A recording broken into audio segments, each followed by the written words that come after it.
ಬಿಳಿ ನಾಗ ಐತ್ರಿ, ಕರಿ ನಾಗ ಐತ್ರಿ, ಸಣ್ಣ ಸ್ವರ್ಪ ಐತ್ರಿ, ಸಣ್ಣ ಸ್ವರ್ಪ. ಹೌದು, ಇದೆಲ್ಲ ಕೊಳೆ ಆಗಿದೆ, ಹಾಕೋದು ತಗೊಂಡೋಗಿ ಕಾರಮತಿ ಇರ್ಲಿಕ್ಕೆ. ಸಣ್ಣ ಸರ್ಪ, ಅದು ಸಣ್ಣ ಸರ್ಪ ಅಂತ ಹೇಳಲಿಕ್ಕೆ ಕಾರಣ ಉಂಟೆ. ಅದು ಕೃಷ್ಣ ಸರ್ಪ ರೀ. ಅದನ್ನ ಎಲ್ಲಾ ಕಡೆ ಬಿಡುವಂಗಿಲ್ರಿ. ನಾವು ನಲ್ಲೆಲ್ಲ ತಕೊಂಡು ಹೋಗುವಾಗ ಕಾಳಿನ ಸರ್ಪ ಮಾತ್ರ ಬಿಡುವುದ್ರಿ. ಅದು ಯಾಕೆ ಬಿಡ್ತೇನ್ರಿ? ಹೊಟ್ಟೆ ಪಾಡಿನ ಉದ್ಯೋಗ ನೋಡ್ರಿ.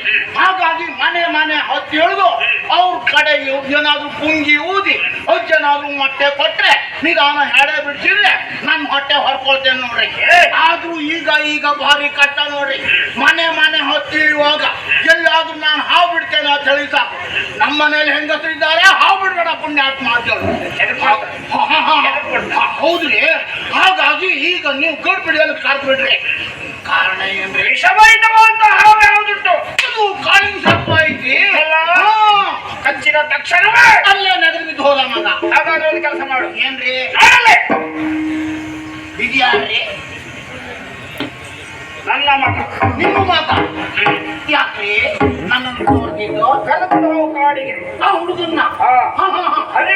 ಹರನಾಮ ಉಚ್ಚಾರ ಆಗುವಂತೆ ಹೇಳು. ಅವನ ಬಾಯಿಂದ ಹರನಾಮ ಆಗಬೇಕು. ಆಯ್ತ್ರಿ. ಒಮ್ಮೆ ಕೇಳಲಿಲ್ಲ ಅಂತ ಆದ್ರೆ ವಿಷಭರಿತವಂತ ಹಾವನ್ನು ಕಚ್ಚಿ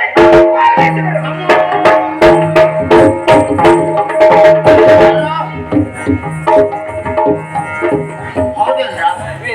ಅಪ್ಪನಿಗೆ ನೀನು ತದ್ದು ವಿರೋಧ ಮಾತಾಡ್ತೀನ? ನಾನು ಯಾರನ್ನು ವಿರೋಧಿಸಲಿಲ್ಲ. ಮತ್ತೆ ನನ್ನ ಬಾಯಲ್ಲಿ ಬಂದಿದ್ದನ್ನು ನಾನು ಹೇಳ್ತೇನೆ. ನೋಡು, ಅಪ್ಪ ಸತ್ ಮೇಲೆ ಮಗ ಸಾಯ್ಬೇಕು, ಮಗ ಸತ್ ಮೇಲೆ ಅಪ್ಪ ಸಾಯುವುದಲ್ವೋ.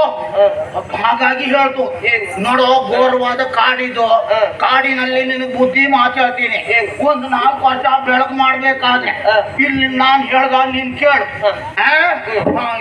ಹೇಳ್ದಾಗ ಹೇಳು. ಹರ ಅಂತೇಳು. ಹರಿ ಬಚ್ಚಲ ಮನೇಲಿ ಉಂಟು. ನಿಮ್ಮ ಹರಿ ಅಂತ ಹೇಳ. ಪರಮೇಶ್ವರ ಅಂತ ಹೇಳು.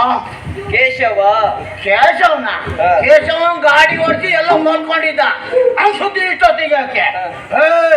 ನೋಡು, ಶಂಕರ ಅಂತ ಹೇಳು. ಅಚ್ಯುತ. ಕೊಚ್ಚುತ್ತ ಇಷ್ಟೊತ್ತಿಗ ನೀರಿಗೆ ಹಾಕಿದ್ರೆ ದಿನ ಕೊಚ್ಚುವುದೇ. ಗಂಗಾಧರ ಅಂತ ಹೇಳು. ಅನಂತ. ಗೌರಿ ಗಂಡ ಅಂತ ಹೇಳು. ತುಳಸಿ ಬಾಲ. ಗಣಪತಿ ಅಪ್ಪಯ್ಯ ಅಂತ ಹೇಳು. ಹೇಳುವುದಿಲ್ಲ. ಇಲ್ಲ ಲಕ್ಷಣ ಕಾಣುವುದಿಲ್ಲ. ಬಿಡ್ತೆ ಈಗ ಬಿಡ್ತೆ. ನಾಗಪ್ಪ ಹೊಟ್ಟೆ ಕೊಡ್ತೆ ಹೊರಗೆ ನಿಧಾನ ಬಿಡ್ಬೇಡ. ಬಿಡ್ತೆ ಮಾಡೋ ಪುಷ್ಪ. ಗಾಳಿ ಬಿಡ್ಬೇಡ ಮಗನೇ, ಗಾಳಿ ಬಿಡ್ಬೇಡ. ನೋಡೋ, ನೀನು ಇಲ್ಲಿ ಮಾತ್ರ ಗಾಳಿ ಬಿಟ್ರೆ ಅಡ್ಡಿಲ್ಲ, ಹಿಂದ್ಗೋದಿ ಗಾಳಿ ಬಿಡ್ಬೇಡ. ಅವ್ರು 3-4 ಜನ ಓಡಿ ಹೋಗ್ತಾರೆ ಈಗ.